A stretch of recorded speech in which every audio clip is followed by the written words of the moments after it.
Today we're making a delicious green lentil hummus. Let's get started. First, we add our cooked lentils.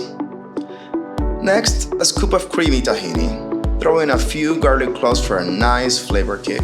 Pour in some extra virgin olive oil for taste. Add a sprinkle of ground cumin for depth, some smoked paprika, and then squeeze in some lemon juice for freshness. Don't forget to add salt. Add in ice water. This is the secret for really smooth hummus. Cinnamon is optional, but it adds a unique twist. Blend until perfectly creamy. That's it. Time to serve your hummus. Create a pocket with the back of a spoon, then fill it with a bit of olive oil and garnish with smoked paprika. Add toasted seeds or fresh parsley for added color and texture. And there you have it. Enjoy with veggie sticks or pita bread.